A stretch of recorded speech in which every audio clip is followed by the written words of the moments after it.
Sebastian Blackwood walked into the concert hall with the confident stride of a man who knew his worth.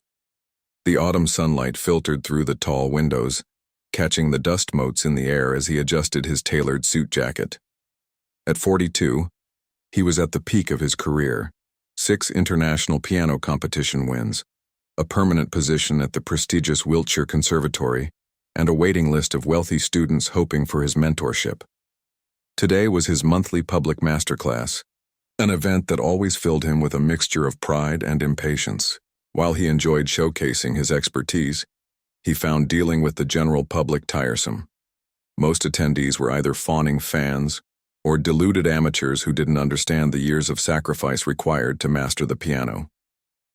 "Professor Blackwood, everything is ready," whispered his assistant, handing him a bottle of imported water. Sebastian nodded curtly and took his place at the center of the stage. The seats filled quickly.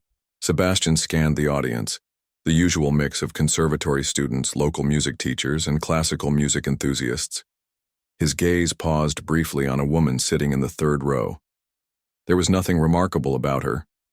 Perhaps in her mid-30s, wearing simple clothes, her dark hair pulled back in a practical bun. What caught his attention was the intensity with which she studied the program notes, as if they contained the secrets of the universe.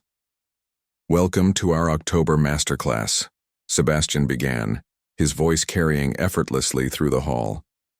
"Today, we'll explore the technical challenges of Chopin's ballades, focusing particularly on the emotional range required to properly execute these pieces." For the next hour, Sebastian demonstrated techniques at the grand piano, occasionally inviting advanced students to play sections while he critiqued their performance. He was ruthless but precise in his feedback, and the audience hung on his every word. "Now, are there any questions?" Sebastian asked, checking his watch. There were always questions, and he'd learned to budget exactly 12 minutes for them, enough to appear generous with his time without actually sacrificing too much of it. Several hands rose. Sebastian pointed to a familiar music critic, then to one of his own students. The questions were predictable: technical details about fingering, or requests for him to elaborate on interpretive choices. Sebastian answered smoothly, sprinkling in anecdotes about famous pianists he'd performed with.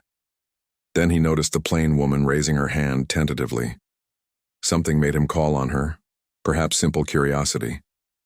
"I was wondering," she said, her voice softer than he expected, "about your thoughts on prioritizing technical perfection versus emotional authenticity when playing Chopin.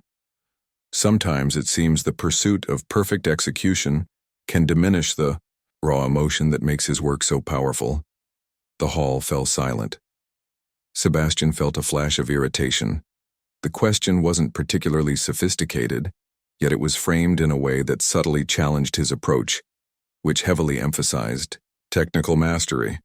"An interesting question," he said with a thin smile, "though perhaps a bit elementary for this forum."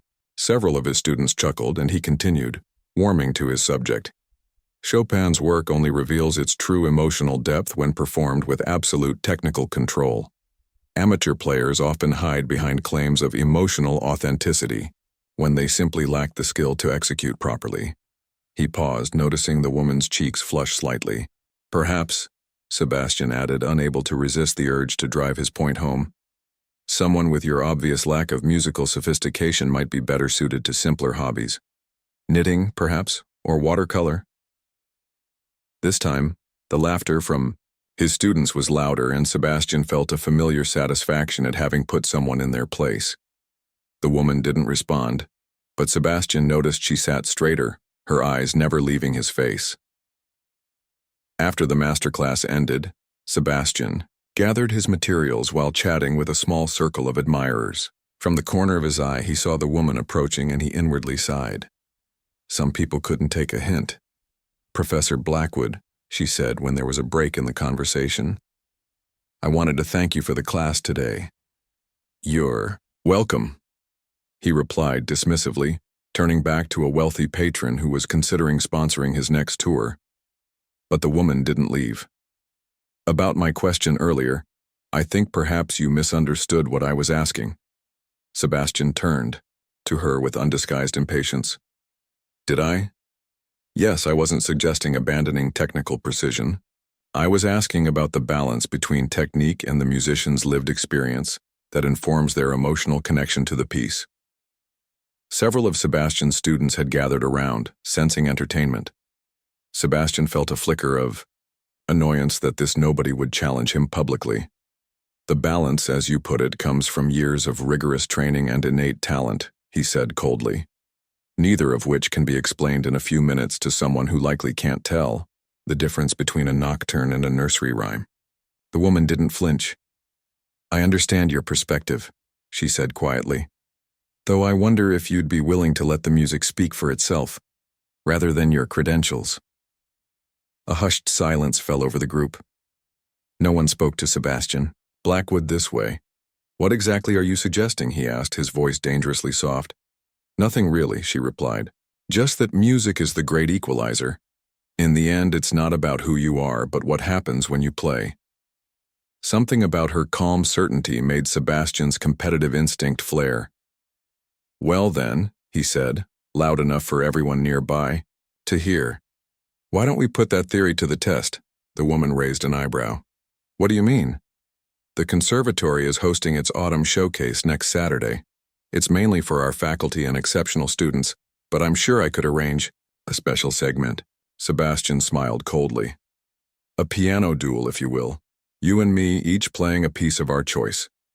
Let the audience decide if music truly is the great equalizer. A murmur ran through the onlookers.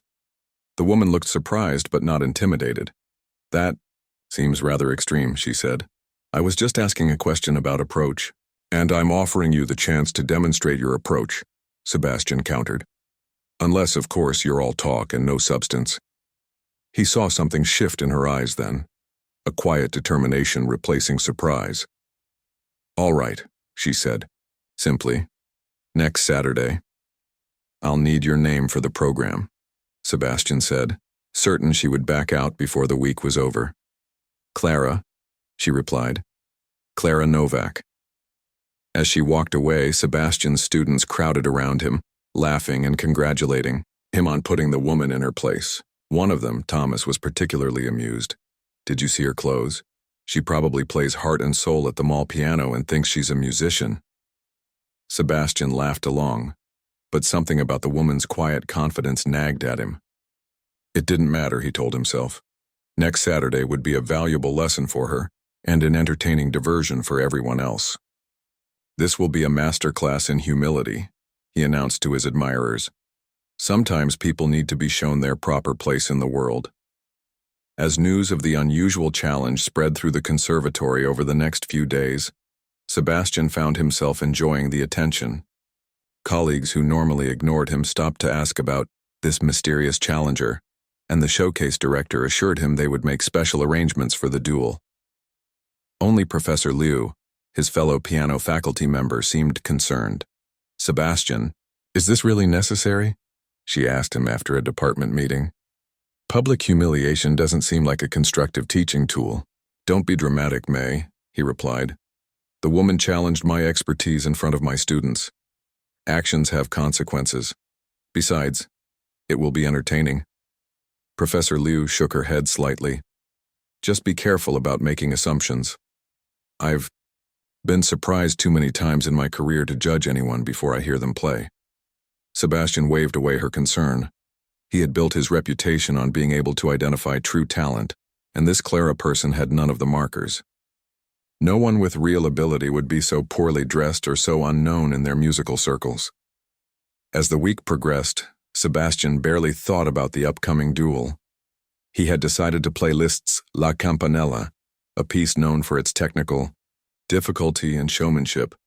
It would be the perfect choice to demonstrate the gap between amateur enthusiasm and professional mastery. The night before the showcase, however, Sebastian had trouble sleeping. He found himself remembering his childhood piano teacher, Mrs. Abramson, a severe woman with hands gnarled by arthritis, who had nevertheless played with stunning beauty. Talent without humility is worthless, Sebastian, she had told him once, after he'd bragged about being better than his classmates. It's not about being better than others, it's about being better than you were yesterday. Sebastian pushed the memory away. Mrs. Abramson had been old-fashioned and too soft. The musical world was competitive, and he had succeeded precisely because he never shied away from proving his superiority. Still, as dawn broke, Sebastian found himself sitting at his piano, running through La Campanella, with more focus than he had expected to need. It was just a silly challenge, he reminded himself. But something told him that tomorrow might not go exactly as he had planned. The news of the piano duel spread through the city's musical community like wildfire. By Tuesday morning, 3 days after the masterclass, Sebastian's phone wouldn't stop buzzing with messages from colleagues, former students, and local journalists, asking about the unusual event. The attention pleased him. It had been months since his last major performance, and he welcomed the opportunity to remind everyone of his standing in the musical world. "I heard you're putting some upstart in her place this weekend," said Richard, a fellow pianist who taught at a less prestigious school across town. They were having lunch at Sebastian's favorite cafe near the conservatory, a place where the waitstaff knew to keep his coffee cup filled without asking. "Hardly an upstart," Sebastian replied, cutting his salmon with precision. "Just some woman who attended my masterclass and thought she knew better than me about interpreting Chopin. Complete amateur. I doubt she's had more than a few years of lessons." Richard laughed. "Still, it's ballsy of her to accept the challenge. Most people would have slunk away with their tail between their legs after you called them out." Sebastian shrugged. "Some people need to learn their lessons publicly. Besides, it might drive ticket sales for the showcase. The director's already moved us to the main program." "You're doing the conservatory a favor, then," Richard said with a smirk. "Charitable of you." Sebastian smiled thinly. "I've always been a giver." That afternoon, while supervising a sophomore piano studio session, Sebastian overheard two students whispering about the upcoming duel. "I heard she works as a janitor or something," one said. "No way," replied the other. "At the community center, on Oak Street. My little sister takes art classes there. She said this Clara woman sometimes plays the old piano in the rec room during lunch breaks." Sebastian pretended not to listen, but he felt a surge of satisfaction. A janitor challenging a world-class pianist. The story was getting better by the day. The humiliation would be even more effective with this added contrast. "Thomas," Sebastian called out to the student at the piano. "That passage requires precision, not brute force. Again, from the beginning of the movement." As the student restarted the Beethoven sonata, Sebastian's mind wandered. He hadn't bothered to practice specifically for the showcase. Why would he? He performed La Campanella regularly and could play it in his sleep. Instead, he spent his evenings that week attending dinner parties and accepting congratulations on his upcoming victory. "Will you play something particularly difficult?" asked Mrs. Harrington, a wealthy donor at a conservatory fundraiser Wednesday night. "Liszt's La Campanella," Sebastian replied, accepting a glass of champagne from a passing waiter. "It's a piece that separates the professionals from the pretenders. The technical requirements alone would give most pianists nightmares." "How thrilling," Mrs. Harrington cooed. "And this woman you're playing against? What will she perform?" "Have no idea," Sebastian said dismissively. "Probably something simple, for Elise or a basic Mozart piece. It hardly matters." By Thursday, Sebastian's confidence had reached new heights. The showcase was sold out, a first in the event's history, and the local arts paper had published a small feature about the unlikely musical showdown. The article mentioned Sebastian's credentials at length, but could find little information about Clara Novak, noting only that she appears to be a piano enthusiast with no formal performance history in the city. Perfect, thought Sebastian as he read the piece over breakfast. The stage was set for exactly the kind of lesson he wanted to deliver. That evening, driven by a curiosity he wouldn't admit to himself, Sebastian drove past the community center on Oak Street after his last class. It was an unremarkable brick building with a faded sign and a small playground to one side. Nothing about it suggested musical excellence. As Sebastian sat in his luxury car across the street, he saw a woman exit the building. Even from a distance, he recognized Clara. She was carrying a mop and bucket to a storage shed at the back of the property. So the rumors were true. She really was a janitor. Sebastian should have felt vindicated, but instead, a strange unease settled over him. What was this woman thinking, challenging him? Didn't she understand how outclassed she was, or was there something he was missing? He watched as Clara locked the shed and walked to a bus stop, carrying a worn backpack. Her posture was straight, her movements efficient. There was nothing defeated about her, despite what most would consider humble circumstances. Sebastian drove away before she could notice him, irritated by his own curiosity. It didn't matter who she was or why she had accepted his challenge. Saturday would put everything in its proper place. Friday morning, Sebastian woke with a headache. He'd slept poorly, troubled by a dream he couldn't quite remember except that Mrs. Abramson had been in it, her arthritic fingers somehow still demonstrating perfect technique on the keyboard.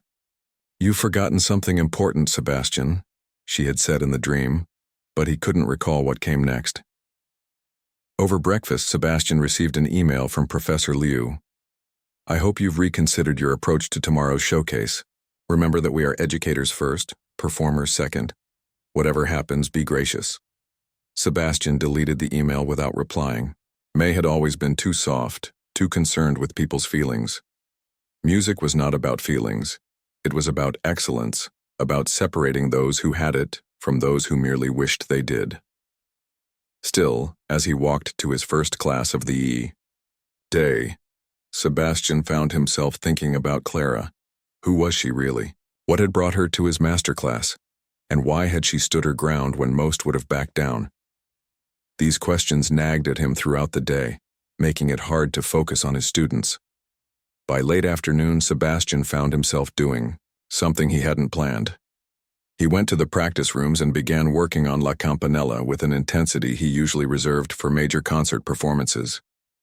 His fingers flew over the keys, executing the piece's famously difficult jumps and trills with precision. But something felt mechanical about his playing, even to his own ears. He stopped halfway through, frustrated. What was wrong with him? This was one of his signature pieces. He'd performed it to standing ovations in concert halls across Europe. Sebastian started again, this time focusing on the emotional quality of the music, not just the technical execution. It was better, but still not what it could be. For the first time in years, Sebastian felt nervous about a performance. That evening, alone in his elegant apartment overlooking the city park, Sebastian poured himself a glass of expensive scotch and tried to shake off his unease. On his coffee table lay the program for tomorrow's showcase with his and Clara's names listed under Special Feature Piano Duel. As he sipped his drink, Sebastian's phone rang. It was Thomas, his student. "Professor, you won't believe this," Thomas said without preamble. "I just saw your challenger at the Steinway showroom downtown." Sebastian frowned. What was she doing there? Just looking at the pianos, but get this, the sales guy totally knew her. They were talking about the action on the new concert grand like old friends. I stayed back so she wouldn't see me, but I heard the salesman ask if she was getting back into performing. Weird, right? After hanging up, Sebastian sat in silence, turning this information over in his mind. A janitor who knew her way around concert grands? Someone who might be getting back into performing? For the first time, doubt crept into Sebastian's mind. What if Clara wasn't the amateur he'd assumed? What if tomorrow's showcase didn't go as planned? Sebastian spent the rest of the evening searching online for any information about Clara Novak, but found nothing. No concert reviews, no competition listings, not even a social media profile. It was as if she didn't exist in the musical world.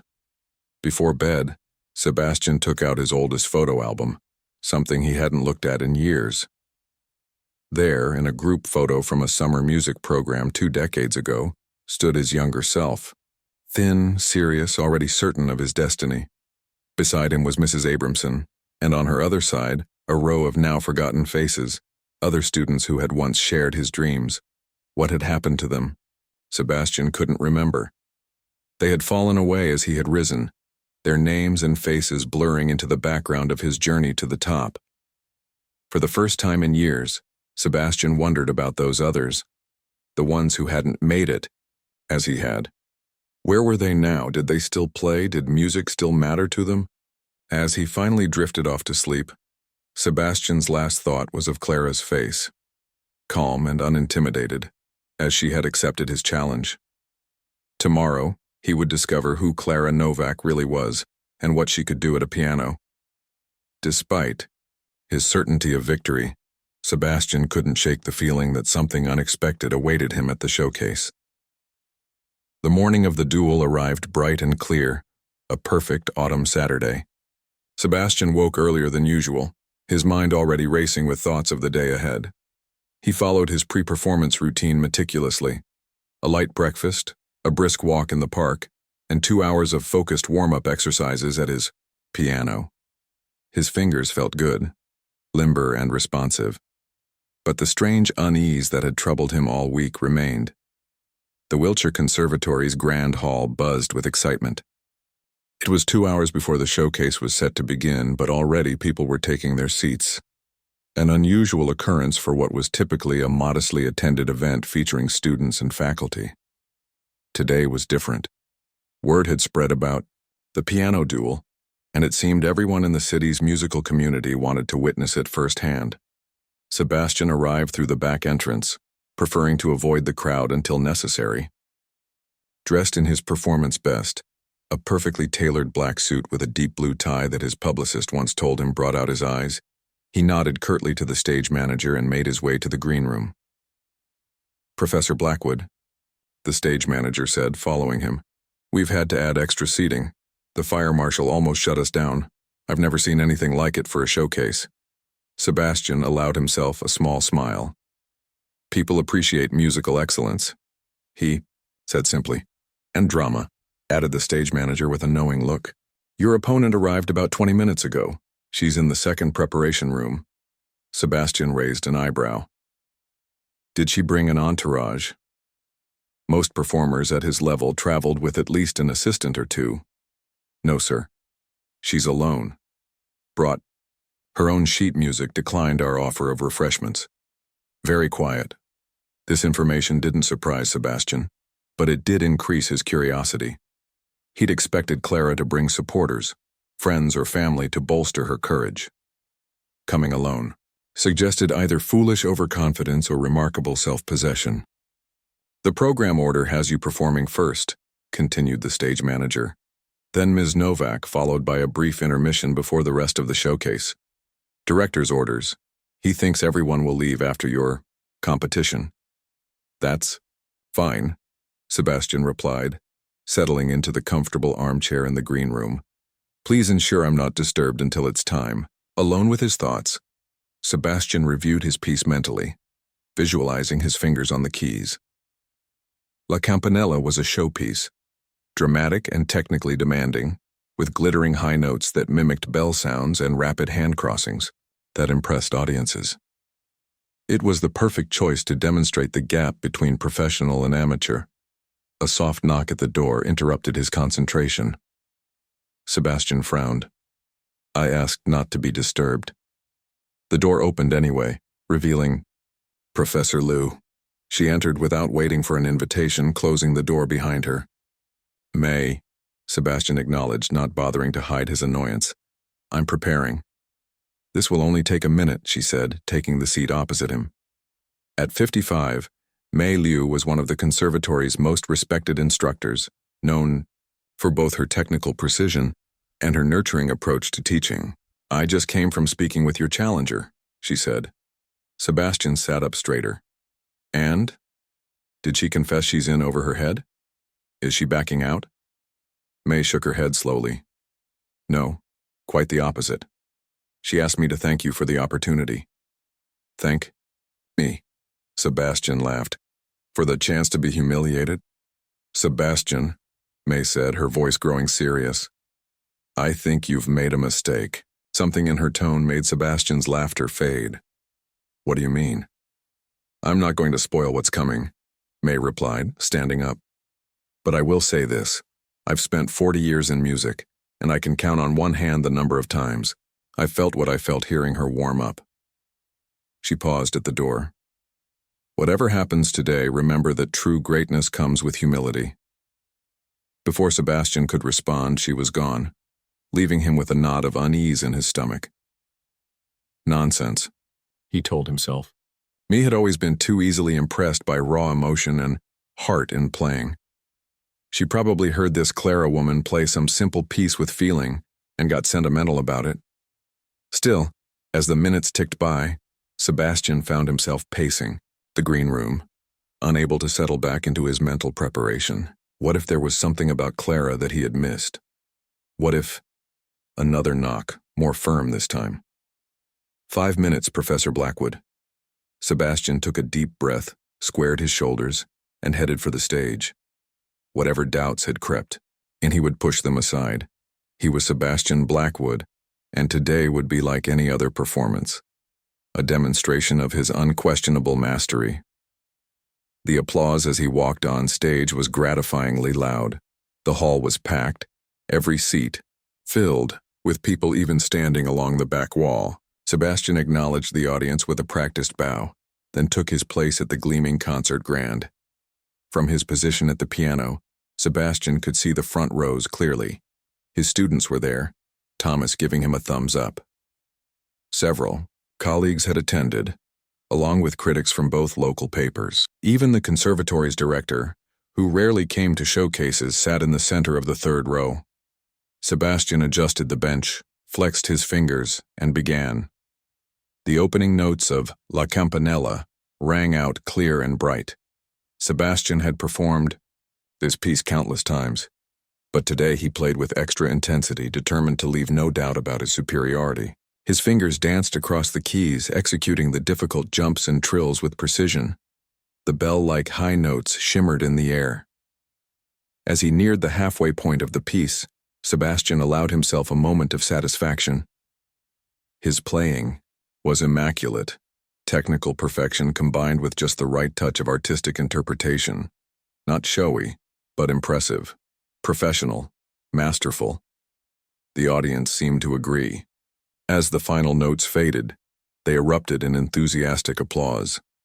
Sebastian stood and bowed deeply, accepting the ovation as his due. As he straightened, his eyes swept across the front rows again, noting with satisfaction the impressed faces of the critics and the director's approving nod. "Thank you," he said into the microphone placed near the piano. "That was La Campanella by Franz Liszt, a piece that demands both technical precision and artistic sensibility." He couldn't resist adding, "a challenge for any serious pianist." More applause followed as Sebastian took his seat in the front row, in the chair reserved for him. Now it was Clara's turn, and despite his confidence, Sebastian felt a flicker of curiosity. What would she play? How badly would she falter under the pressure of following his performance? "Next," announced the showcase host, "we have Clara Novak, who will be performing—" He paused, checking his notes with a slight frown. "I apologize. It seems there was a mix-up in the program. Ms. Novak will announce her own piece." Sebastian raised an eyebrow. Amateur behavior, not providing the proper information for the program. The audience murmured as Clara walked on stage. She wore a simple black dress, not a fancy performance gown, but not the casual clothes she'd worn to the masterclass either. Her hair was still in its practical bun, with no jewelry or adornment. She looked ordinary. But Sebastian noticed something as she approached the piano, a certainty in her walk, a familiarity with the stage that seemed at odds with what he knew about her. She adjusted the bench with the ease of someone who had done it countless times before. Then she turned to face the audience. "Good afternoon," she said, her voice soft but carrying easily through the hall. "Thank you for coming today." She paused, her eyes finding Sebastian in the front row. There was no anger or nervousness in her gaze, only a calm acknowledgement. "Before I play," Clara continued, "I should perhaps introduce myself more properly." The audience grew quiet, sensing that something unexpected was coming. "Many years ago, I studied at the Moscow Conservatory under Nikolai Petrov." A ripple of surprise ran through the hall. Petrov was a legend, one of the greatest piano pedagogues of the last century. I had the honor of winning the international Tchaikovsky competition when I was 20, she continued, and performed with orchestras across Eastern Europe for several years afterward. Sebastian felt as if the floor had dropped away beneath him. The Tchaikovsky competition was perhaps the most prestigious piano competition in the world. Winners didn't end up as janitors at community centers. Family circumstances brought me to this country a decade ago, Clara went on, her voice matter-of-fact rather than apologetic. My father's illness required expensive treatment, and I set aside my career to care for him. After he passed, I found I had lost my connection to music. I worked whatever jobs I could find, eventually landing at the community center where I now work. She smiled slightly. I still play, but only for the children there, and for myself. Professor Blackwood's masterclass was the first formal musical event I had attended in years. I went because I felt something stirring again, a desire to reconnect with the world that once meant everything to me. Sebastian couldn't move, couldn't breathe. This couldn't be happening. A janitor who had won the Tchaikovsky, who had studied with Petrov. It was impossible. Today I'll be playing Rachmaninoff's Piano Concerto No. 2, first movement, Clara said. I've chosen to play without orchestral accompaniment, focusing on the piano part alone. Another shock. The Rachmaninoff Second was one of the most demanding pieces in the repertoire, not just technically difficult, but emotionally complex. Even Sebastian rarely performed it, finding its requirements for both virtuosity and vulnerability challenging to balance. Clara turned to the piano, settled her hands above the keys, and took a deep breath. Then she played the first note, a single, perfectly controlled G-sharp that seemed to resonate through the entire hall. In that moment, before she had played anything else, Sebastian knew. He knew from the depth and richness of that single note, from the absolute control and emotional weight she put into it, that everything was about to change. Clara's hands moved into the famous opening chords of the concerto, each one building in intensity, creating a foundation of gathering emotion that felt like a tide rising. When she reached the main theme, her playing opened up, revealing not just flawless technique but a profound emotional intelligence that made every phrase speak with heartbreaking clarity. Sebastian sat frozen, unable to look away. Clara played, as if the piano was part of her body, as if Rachmaninoff had written the piece for her alone to interpret. Her technical mastery was unquestionable, every run, every chord progression executed with perfect precision. But it was the soul, behind the notes, that left him breathless. This was what had been missing from his own playing, Sebastian realized with sudden, painful clarity. This depth of feeling, this ability to make every note matter. He had spent years perfecting his technique, building his reputation, collecting accolades, but somewhere along the way, he had lost touch with why he had fallen in love with music in the first place. As Clara approached the movement's climax, tears pricked at Sebastian's eyes. He couldn't remember the last time music had moved him to tears. Had it ever? Or had he been too busy critiquing, competing, comparing to actually feel? In that moment, watching Clara play, Sebastian Blackwood, the great Sebastian Blackwood, felt like a beginner again, seeing for the first time what music could truly be. Clara's fingers moved across the keyboard with a mesmerizing blend of power and delicacy. The Rachmaninoff concerto poured through her and into the hall, each phrase telling a story of longing, struggle, and ultimately, triumph. As the first movement built toward its conclusion, Sebastian found himself leaning forward in his seat, completely captivated. Around him, the audience sat in stunned silence. No coughing, no rustling programs, not even breathing seemed to disturb the spell Clara had cast over the hall. Sebastian glanced sideways and saw Thomas, his most devoted student, watching Clara with his mouth slightly open. All traces of his earlier smugness gone. The final chords of the movement resonated through the space, Clara's hands lifting from the keys with a grace that made the separation between musician and instrument seem almost painful. For a moment, the hall remained perfectly silent, that rare, magical silence that follows truly transcendent music, when an audience is too moved to immediately respond. Then someone stood up at the back of the hall. Then another person. Within seconds, the entire audience was on their feet, the applause building to a thunderous roar. Sebastian found himself standing too, though he had no memory of deciding to rise. Clara bowed simply without flourish, accepting the ovation with the same quiet dignity she had shown throughout their interactions. When she straightened, her eyes met Sebastian's for just a moment. There was no triumph in her gaze, no gloating, only a simple acknowledgement, musician to musician. As she left the stage, the applause continued. The showcase host stepped up to the microphone, visibly flustered. "We'll take a 15-minute intermission before continuing with our scheduled program," he announced, his voice barely audible over the continued applause and excited chatter that had broken out throughout the hall. Sebastian remained frozen in his seat as people around him stood, talking animatedly about what they had just witnessed. He felt a hand on his shoulder and looked up to see Professor Liu. "That," she said simply, "is why I teach music." Sebastian nodded, unable to find words. His mind was reeling, trying to process what had just happened. The woman he had so carelessly dismissed, the janitor he had planned to humiliate, was not just good. She was extraordinary. Perhaps one of the finest pianists he had ever heard. He began, then stopped, unsure what he should do. "Congratulate her, apologize, hide?" "Yes," May said, understanding. "You should." Sebastian stood on unsteady legs and made his way to the backstage area, moving against the flow of audience members heading to the lobby. He barely registered the comments directed his way, some sympathetic, others barely concealing their satisfaction at seeing the great Sebastian Blackwood upstaged.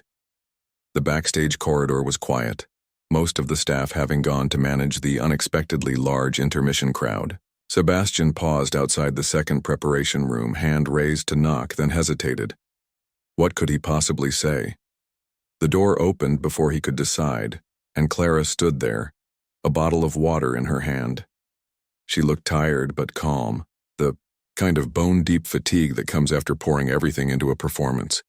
"Professor Blackwood," she said, stepping back to allow him in. Sebastian entered the small room, noticing how bare it was compared to his own preparation space. Just Clara's simple backpack on a chair and her sheet music, well worn and marked with pencil notes on the small table. That was... Sebastian searched for words adequate to what he had experienced. "I've never heard the Rachmaninoff played that way. It was extraordinary." "Thank you," Clara replied simply. An awkward silence fell between them. Sebastian had come with no plan, no prepared speech, and now found himself at a loss. "Why didn't you tell me?" he finally asked. "About your background, about Petrov and the Tchaikovsky competition." Clara sat down, gesturing for him to take the other chair. "Would it have made a difference?" she asked. "Would you have answered my question differently at the master class if you'd known who I was?" Sebastian opened his mouth to say yes, of course, but stopped himself. The truth was uncomfortable. "Probably not," he admitted. "I would have been more respectful, certainly, but I still would have dismissed your question. I've become..." I paused, searching for the right word. "Hardened?" Clara suggested. Sebastian nodded slowly. "Yes. Hardened. Rigid in my thinking. I've spent so many years being certain that my way is the right way, the only way." "It's easy for that to happen," Clara said, her voice free of judgment. "When you reach a certain level, when people are always telling you how brilliant you are, it becomes difficult to question your own approach. But you..." Sebastian gestured vaguely toward the stage.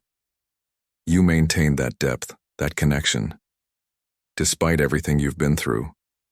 A small smile touched Clara's lips. "Perhaps because of everything I've been through," she corrected, gently. "Music was my salvation during my father's illness. Those years taught me that technical perfection means nothing without the human experience behind it.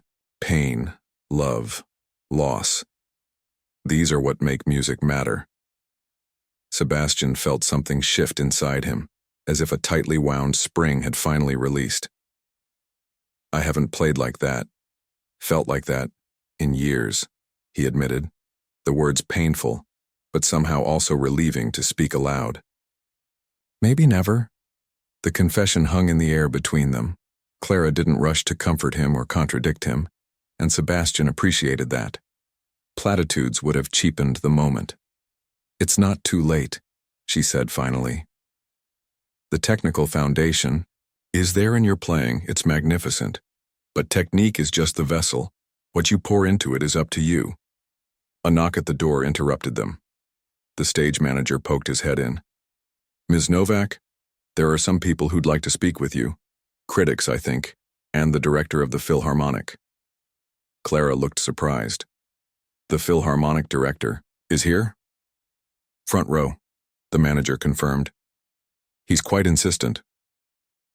Clara glanced at Sebastian, a question in her eyes.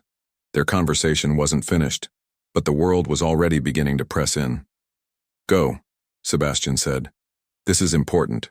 After a pause, he added, we can talk later. Clara nodded and stood, but before following the manager, she turned back to Sebastian.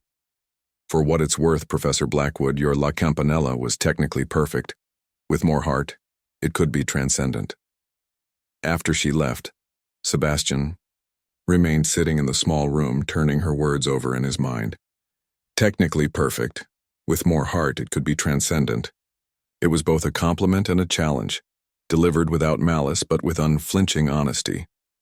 When Sebastian finally emerged from the preparation room, the intermission was ending, and people were filing back into the hall for the remainder of the showcase. He slipped out a side door, needing air, needing space to think. The conservatory's small garden was empty, everyone having returned for the second half of the program. Sebastian sat on a stone bench, listening to the muffled sounds of music beginning inside. The autumn air was crisp, leaves falling occasionally from the maple trees that surrounded the garden. For the first time in years, perhaps for the first time ever, Sebastian Blackwood felt lost. The certainties that had guided his career, his teaching, his very identity as a musician suddenly seemed hollow.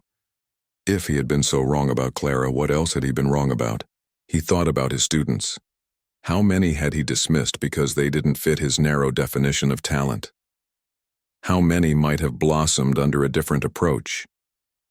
He thought about his own playing, technically brilliant, but increasingly soulless, a showcase of skill rather than an act of communication. As dusk fell, Sebastian remained in the garden, barely noticing the growing chill.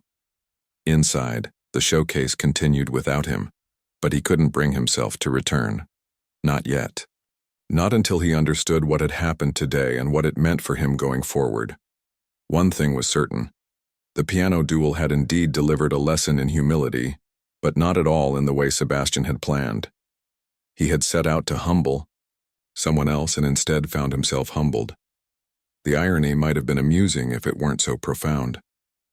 From inside the building, applause signaled the end of another performance.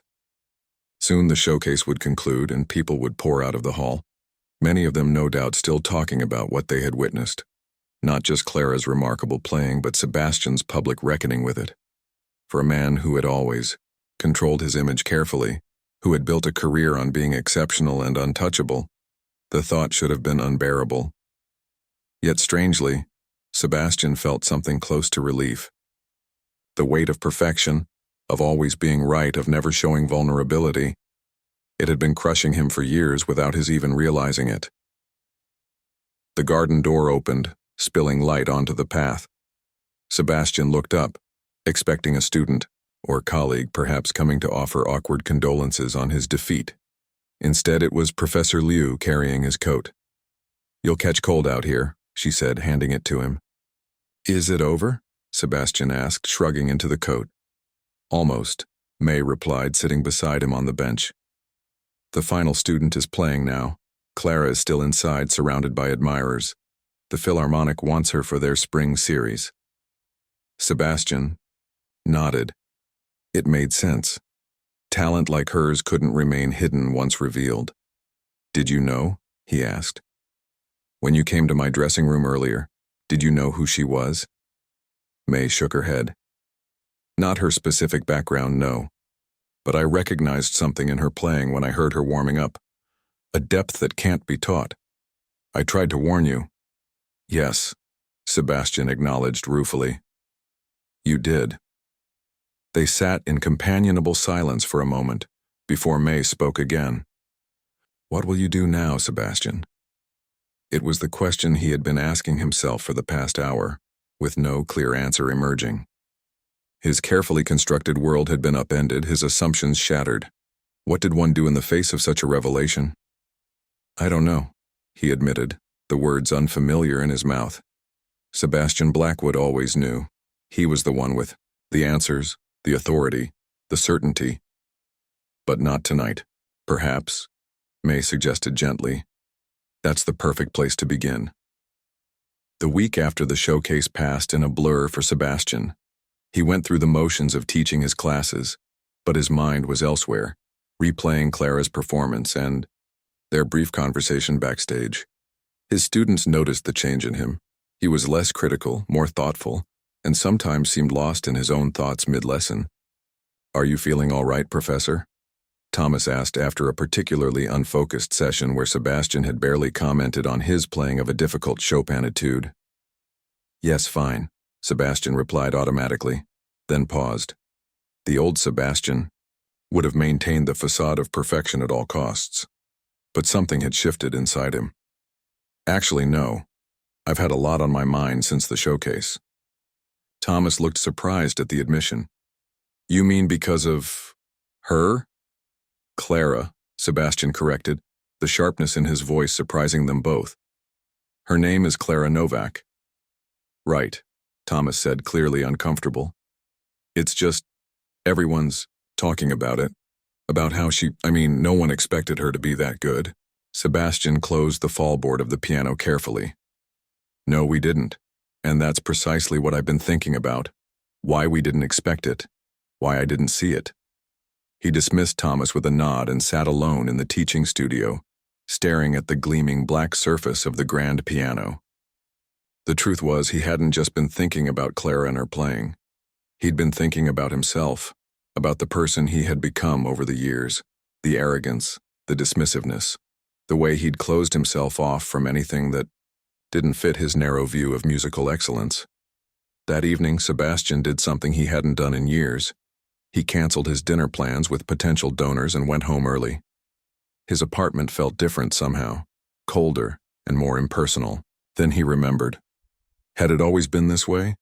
Immaculately decorated but lacking any real warmth or personality, he poured himself a modest glass of scotch and sat at his piano, a custom Steinway that had cost more than most people's homes.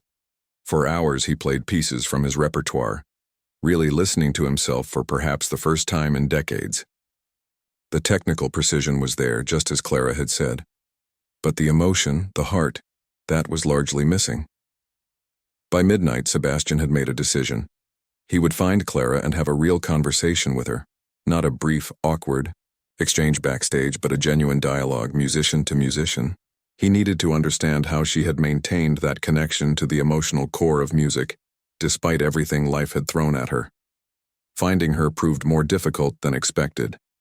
The conservatory had her contact information from the showcase, but when Sebastian called the number the next morning, it was disconnected. Her listed address was similarly unhelpful. The apartment manager said she had moved out 3 days ago, no forwarding address provided. The community center, Sebastian realized aloud. She had mentioned working there. It was his only lead. That afternoon, between his teaching commitments, Sebastian drove to the Oak Street Community Center. The building looked even shabbier in daylight than it had when he'd driven past it before. Paint peeling from the window frames, a chain-link fence with a basketball hoop that tilted at an awkward angle. Inside, a cheerful woman in her 60s sat at a reception desk covered with flyers for community events and after-school programs. "Can I help you?" she asked, looking up from her computer. "I hope so," Sebastian replied, feeling oddly nervous. "I'm looking for Clara Novak. She works here, I believe." The woman's expression changed, becoming more guarded. "Used to work here," she corrected. "Clara left us a few days ago, got some fancy new job from what I hear." though she promised to still come by and play for the kids sometimes. Do you know where I might find her? Sebastian asked. The woman studied him suspiciously. And you are? Sebastian Blackwood. I'm a professor at Wiltshire Conservatory. Clara and we performed together recently. Recognition dawned in the woman's eyes. Oh, you're the one who challenged her to that piano thing. Her expression wasn't exactly friendly. She told me about that. Said it was unexpected but clarifying, whatever that means. Sebastian winced inwardly but pressed on. I really need to speak with her. It's important. The woman seemed to weigh her options, then sighed. Look, I don't have her new contact info, but she'll be here tomorrow afternoon around 4.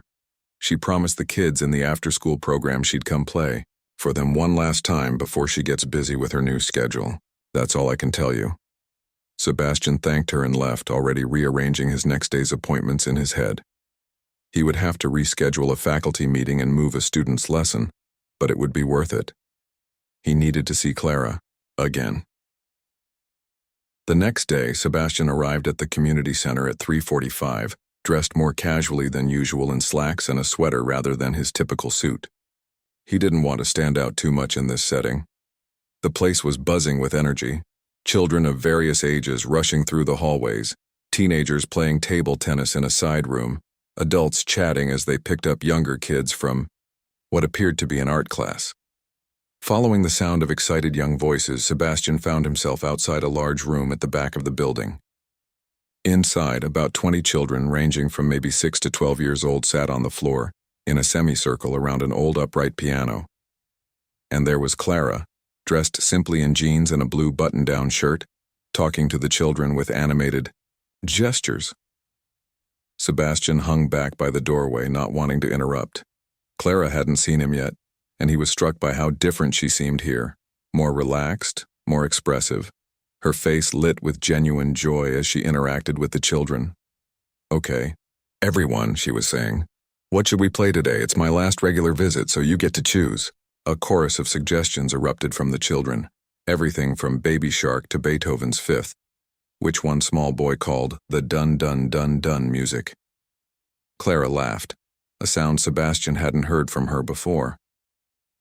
How about we start with something fun that everyone can join in on, and then I'll play something special at the end? The children agreed enthusiastically, and Clara launched into a lively rendition of a popular song that Sebastian vaguely recognized from radio play. The children sang along, some keeping rhythm by clapping or tapping on the floor. What struck Sebastian most was how Clara adapted the simple tune, enriching it with complex harmonies and subtle variations that made it far more interesting musically while keeping the melody clear enough for the children to follow. As she played, Sebastian noticed something else. Clara looked completely at peace, utterly present in the moment. There was no sign of the formidable competition winner or the solemn woman from the showcase. Here she was simply sharing the joy of music with children who clearly adored her. After a few more songs, including an improvised musical game where the children took turns suggesting emotions for Clara to express through music, she turned more serious. Now, as I promised, I'll play something special for my last regular visit, she said, her hands poised above the keys of the worn, upright piano. Sebastian expected her to play something from the classical repertoire, perhaps simplified for the young audience. Instead, Clara began playing what seemed to be her own composition, a piece that started simply, almost like a lullaby, then gradually built in complexity and emotional depth. Despite the limitations of the old piano, the music filled the room with warmth and a bittersweet sense of farewell. The children sat mesmerized, many of them closing their eyes or swaying gently to the music. Even the most fidgety ones among them were completely still, caught in the spell Clara was weaving. When she finished, there was that same magical silence Sebastian had experienced at the showcase, the hallmark of truly moving music.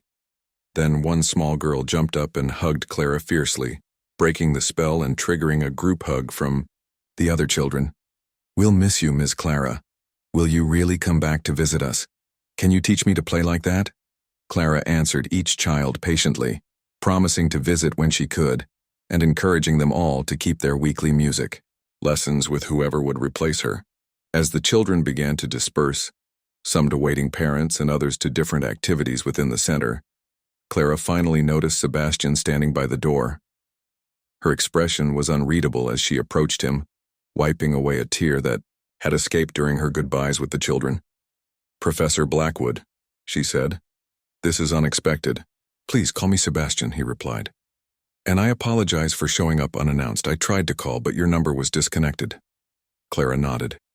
"I've had to change a lot of things very quickly. The Philharmonic offered me a position as their featured soloist for the spring season, and there's talk of a small tour after that." She gestured to the now empty room. "This was my goodbye to the kids. They've been the most loyal audience I've had in years." "They're lucky to have had you," Sebastian said sincerely. "What I just witnessed, it was beautiful. Different from your Rachmaninoff, but no less moving." Clara smiled slightly, the first real smile she'd directed at him. "Thank you, but somehow I doubt you came all this way to compliment my playing for children." "No," Sebastian admitted. "I wanted to talk to you. Really talk, not just the few minutes we had backstage." He hesitated, then added, "I've been doing a lot of thinking since the showcase." Clara glanced at her watch. "I have about 30 minutes before I need to leave for a meeting with my new agent." She said the word agent with a mix of disbelief and amusement, as if she was still getting used to the idea. "There's a coffee shop across the street if you'd like to talk there." The coffee shop was small and unpretentious, the kind of place Sebastian would normally never set foot in. But as they settled at a corner table with their drinks, a simple black coffee for him, a tea for her, he found himself appreciating its warmth and lack of artifice. "So," Clara said after a sip of her tea, "you've been thinking." Sebastian nodded, gathering his thoughts. "I've been teaching for 15 years, he began. "In that time, I've worked with hundreds of students, performed in dozens of countries, judged major competitions. I thought I knew everything there was to know about musical excellence." He paused. "And then you played that first note of the Rachmaninoff, and I realized how wrong I've been." Clara didn't interrupt, just watched him with those steady eyes. "I've been asking myself how I could have been so blind," Sebastian continued. "Not just about you specifically, but about what really matters in music. I've been so focused on technique, on perfection, on status. I've lost sight of why I became a pianist in the first place." "And why did you?" Clara asked quietly. Sebastian had to think about it.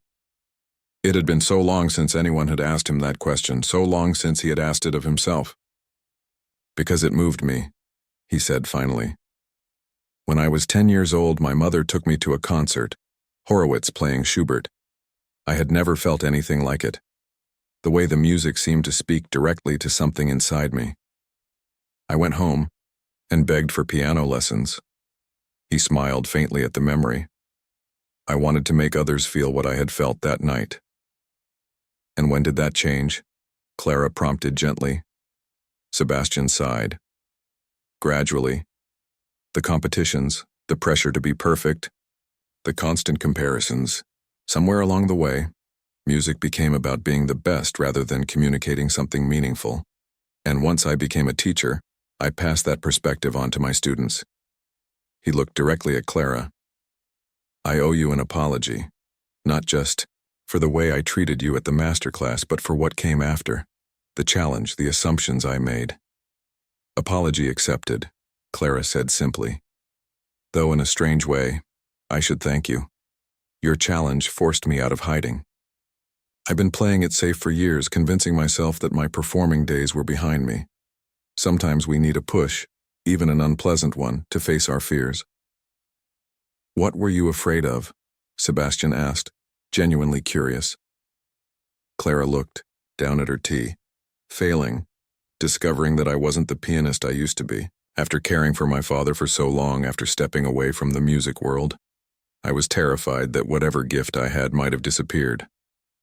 She smiled wryly. It was easier to be the janitor who plays for children than to risk reaching for what I once had and coming up short. Her honesty was humbling.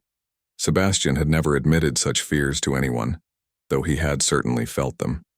The constant pressure to maintain his status, the nagging worry that younger, more technically, brilliant pianists would eventually render him obsolete. "What happens now?" he asked. "For you, I mean. The Philharmonic, the tour." "I take it one day at a time," Clara replied. "It's a second chance I never expected to have. I'm grateful but also determined not to lose perspective this time around. That's why I promised the children I'd still come play for them sometimes, to remind myself why music matters." Sebastian nodded slowly. "And for me? I'm not even sure where to begin." Clara considered him for a moment. "Begin by listening," she suggested, "to your students, to other musicians, to yourself. Not with the ear of a critic looking for flaws, but with an open heart." She paused. "And maybe, find somewhere to play that isn't about prestige, somewhere you can reconnect with the joy of it.